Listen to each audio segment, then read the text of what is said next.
Na Band FM, quem ama não esquece.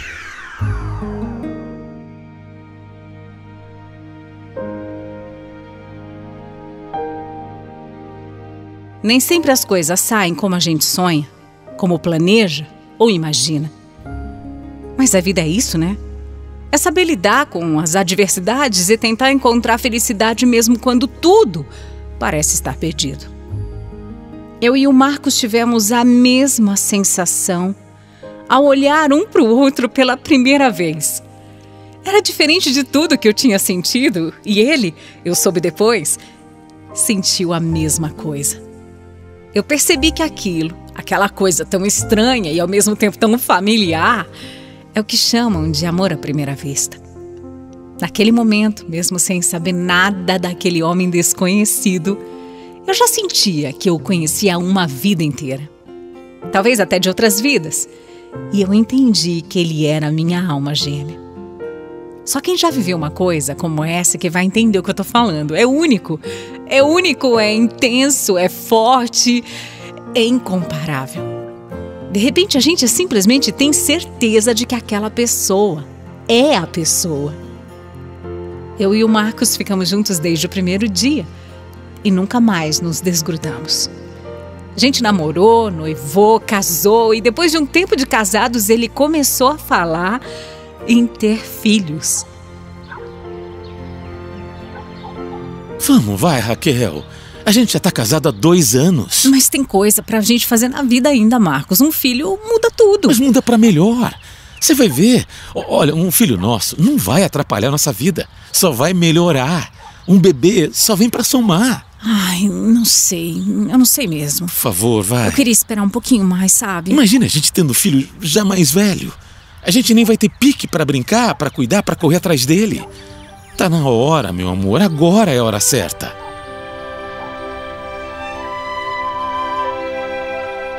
Não que eu não quisesse ser mãe, eu só queria esperar mais um pouquinho. Mas o Marcos insistiu tanto, mais tanto, ele queria tanto ser pai, que eu acabei cedendo. Foram alguns meses de tentativas até que eu consegui engravidar. Eu confesso que apesar de ter demorado um pouco para aceitar a ideia, quando eu engravidei eu fiquei radiante. Eu fiquei muito feliz mesmo por estar gerando uma vida e mais feliz ainda por ver a felicidade do Marcos. Ele parecia uma criança, precisava ver. Meu marido saía contando para todo mundo que ia ser pai, até para quem ele mal conhecia. A gente até curtiu essa fase, sabe? O Marcos fez questão de reformar o quartinho do nosso filho inteiro sozinho. E quando ele descobriu que ia ser um menino, meu Deus do céu, ele ficou maluco. Saiu comprando roupinha do time do coração, brinquedinhos. Olha, eu tava só de 6 meses e ele já tinha até feito uma lista com as melhores escolas da região para quando o bebê chegasse. Não, imagina só, o bebê nem tinha nascido. Ele já era o maior pai babão antes mesmo do nosso filho nascer. Os meses foram passando e eu levando a minha gravidez na maior alegria. Até que chegou finalmente o 9º mês. Quem já engravidou sabe do que eu tô falando. Parece que o 9º mês passa se arrastando. Meu Deus, como demora! Eu já estava cansada daquele barrigão todo, de não ter posição para dormir direito, de ficar com falta de ar, de me sentir inchada, pesada. Fora a ansiedade, né? Eu e o Marcos, a gente estava que não aguentava mais de tanta ansiedade para ver o nosso Gustavo. Tava tudo já prontinho, esperando só ele chegar. A mala da maternidade já estava feita há 2 semanas e agora era só esperar ele ter vontade de vir ao mundo. E isso poderia acontecer a qualquer momento, né? Eu já nem estava mais indo trabalhar naquela reta final. E foi numa terça-feira que a minha vida mudou. E não foi porque o Gustavo nasceu. Quem dera fosse. É que a minha vida mudou por um outro motivo. Eu estava só preparando o café da manhã para o meu marido, que já ia sair para trabalhar, quando eu percebi que ele estava me olhando de um jeito estranho, e eu perguntei o que estava acontecendo com ele. Raquel, você tá linda. Linda, quer dizer, você já é linda. Mas com esse barrigão, você tá parecendo uma visão do paraíso. Você tá incrível. Ah, para, até parece, né? Eu tô gorda, tô inchada, tô com olheira, tô acabada. Eu não tô cabendo em nenhuma roupa mais. Olha aqui, sério. Eu vou me lembrar pra sempre de você assim. Esse momento vai ficar na minha cabeça pra sempre, Raquel. Você tá linda demais. Eu sou o homem mais sortudo do mundo por ter você na minha vida. Por saber que em poucos dias o nosso filho vai estar aqui, juntinho com a gente. Eu tô muito feliz, viu? Obrigado por tudo. Obrigado por ser exatamente assim. Foi meio estranho, porque o Marcos não era de fazer declarações assim, mas ele andava mesmo muito emotivo, sentimental. Eu acho que era porque logo nosso bebê ia nascer. Isso estava mexendo demais com a gente, principalmente com ele, né, que tinha desejado tanto essa gravidez. Depois de falar tudo aquilo, meu marido me deu um beijo na testa, se despediu para ir para o trabalho. Mas quando ele saiu pela porta da nossa casa, eu senti uma coisa horrível. Era um arrepio, sabe? Um arrepio na nuca, um tremor. A minha boca secou e eu senti as minhas mãos suarem. Foi tão estranho. Foi muito estranho que eu até corri atrás do Marcos. Peguei ele, ainda entrando no carro. O que foi, meu amor? Nada. Eu só queria te dar mais um abraço antes de você ir. Então me dá, vem cá. Me dá um abraço bem apertado. O melhor abraço do mundo é o seu. Ai, amor, eu te amo tanto, te amo muito, viu? Eu te amo demais. Eu também, meu amor, eu te amo demais. Vai descansar, vai. Hoje eu vou tentar voltar mais cedo pra casa pra fazer uma massagem nos seus pés. E não esquece, você tá linda, linda. Eu fiquei ali na porta da garagem vendo o homem da minha vida ir embora. Depois eu voltei para dentro da casa e fui arrumar as coisas na cozinha. Eu ainda estava guardando a louça que eu tinha lavado quando meu telefone tocou e era um número desconhecido. Eu tomei um susto, eu até pulei. Na hora, eu ainda deixei cair um copo que quebrou. Eu não sei porquê, mas por algum motivo eu não queria atender aquela ligação. Eu nem sabia quem era, mas eu sabia que eu não queria ouvir o que iam me dizer. Só que continuavam insistindo. E aí eu atendi a ligação. Era uma moça dizendo que era do hospital e perguntando se eu era esposa do Marcos. Eu sentei. Eu não tinha ouvido nada ainda, mas eu já sabia o que era. Como eu disse, Marcos era a minha alma gêmea e eu sentia. Tudo que era relacionado a ele, eu sentia. Será que você consegue me entender? Será que você consegue entender isso que eu tô falando? É uma conexão tão grande que eu sentia.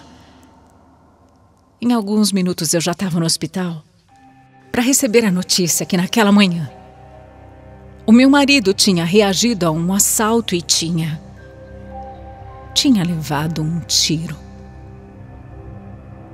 Mesmo tendo a certeza de que o meu marido tinha morrido. Eu neguei de todas as formas e não quis acreditar quando me deram a notícia. Eu não quis. Quando me falaram com todas as letras que o Marcos tinha falecido, eu surtei. Qualquer pessoa no mundo poderia ter morrido, qualquer uma. Até eu, mas ele não. O Marcos não podia, ele não. Eu desmaiei e precisei de atendimento. Até pelo estado que eu estava, né? Com aquele barrigão enorme. Mas depois, quando eu entendi que não era um pesadelo e que era a vida real mesmo, eu me fechei. De repente, nada mais fazia sentido. Nada mais valia a pena. Eu só queria morrer. Quando eu olhei para minha barriga, eu falei que eu não queria mais aquele filho. Eu cheguei a pedir para o médico tirar o bebê de mim e eu disse claramente que eu não ia ser mãe daquele menino. A minha família, os médicos, todos ficaram preocupados comigo, mas eu continuava gritando que eu queria que tirassem aquele bebê de mim porque eu não queria. Eu não queria mais ter filho nenhum. Foi uma cena horrível, sim. Eu acabei voltando para casa e eu não fui nem ao velório, nem ao enterro do Marcos. Eu não tinha condição nenhuma. 3 dias depois, eu entrei em trabalho de parto. E eu tive raiva. Foi esse meu sentimento. Eu tive raiva do meu filho porque ele não estava me deixando nem viver o luto pela morte do meu marido em paz. Eu só queria viver a dor de perder o meu marido. Eu não queria pensar em nada que não fosse o Marcos. Mas ali estava um bebê querendo nascer. E eu era obrigada a aceitar aquilo. Como ele queria nascer? Por quê? Por que nascer num mundo onde o Marcos não existe mais? Por quê? Esse mundo não presta. Esse mundo não vale mais a pena. O meu filho estava lá querendo nascer e eu não queria. Quando Gustavo nasceu, eu rejeitei. Não quis nem olhar para ele. Nem perguntei se estava bem. Nada. Eu simplesmente virei a cara e, obviamente, eu nunca vou conseguir me perdoar por isso. Algumas horas depois, a médica trouxe o Gustavo no quarto para eu conhecer o meu filho. Foi aí que eu finalmente pude ver o meu filho pela primeira vez. E... incrível! Era a cara do Marcos, igualzinho, idêntico ao pai. Os olhinhos, o queixo com furinho, o nariz. Era o meu marido. Eu não aguentei e comecei a chorar assim descontroladamente. Eu peguei meu filho no colo pela primeira vez e eu comecei a beijar a cabecinha dele e a pedir perdão. Eu pedia muito perdão, perdão sem parar. Eu me senti tão culpada. Eu sei que esse sentimento nunca vai sair de mim pelo que eu fiz no momento em que ele nasceu, mas finalmente, pelo menos, eu tinha me conectado com o meu filho. Agora éramos eu e ele para sempre. O Gustavo já tem 5 aninhos e é uma criança linda. É um menino muito esperto, muito agitado, inteligente. Eu sou mãe, né? E por isso eu sou meio suspeita para falar. Mas eu juro que ele é tudo isso mesmo. Ele é tudo isso e mais um pouco. Meu filho está cada dia mais parecido com o pai. Não só fisicamente, como o jeito de sorrir, de falar. Não tem como olhar para ele e não lembrar do meu marido. E isso me conforta. O Marcos está não só no nosso filho, mas em tudo. Em tudo à minha volta, em todos os segundos que eu vivo e no ar que eu respiro.